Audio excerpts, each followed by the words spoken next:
Good evening, ladies and gentlemen. My name is BManer. I'm in the speech class for DeVry University, and my topic for this evening is House Bill 280, which is a legislative proposal for students to be able to carry weapons on college campuses and in government facilities. But basically, long story short, there are a lot of arguments for students to carry weapons. One of which is that if they're old enough to go to the military, then they're able enough to, or they should say they're old enough to carry a weapon, especially since they have the Second Amendment behind the right to carry weapons.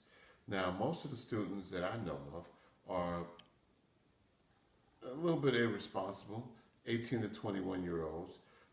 They're the first time leaving from home. They've never been out on their own at all. I mean, imagine an 18-year-old who now is feared for walking around the campus because he's out on his own and he wants to go ahead and get a gun. He doesn't tell his parents, but he goes to get a gun. Now he goes to get a gun and he files for a weapons permit and a carry permit, which doesn't take much. All he's got to do is fill out the paperwork and put his fingerprint saying that he does not have a felony. That's all it's required to carry a gun. Now, to get a concealed weapons permit is a little bit more detailed. They have to take up some training, and the training is 24 hours. It's kind of intensive. I'm a firearms trainer. As a matter of fact, just so that you know a little bit about myself, I'm a retired detective from New York City. I own a security guard company, and I'm a licensed firearm instructor.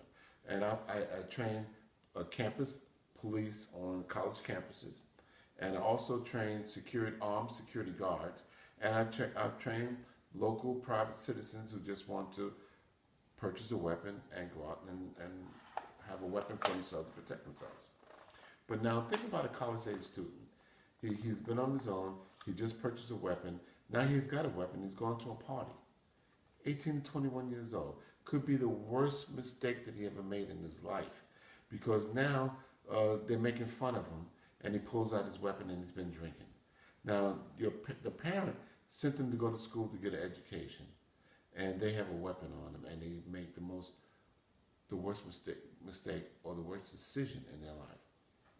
Then you have other things like, for example, but let me back up, because there are some people, young adults, that are, been born and raised in families of hunters, for example.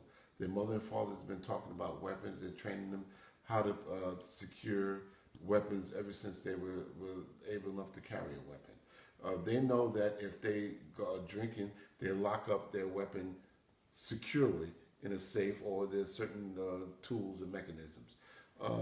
There's a lot of different things that you can do to secure your weapon when you're out drinking or going out or somewhere where you don't necessarily have to have a weapon. But there are a lot of college students that don't even know how to wash their clothes properly, or to keep up with their keys, let alone a gun.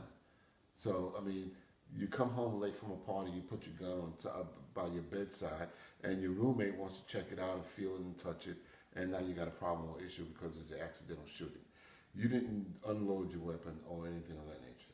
So there's a lot of proposals right now that's going on in order to, to sway students either way to getting and purchasing a firearm. But you got to remember, the legislative body in Georgia has a lot of financial backing right now.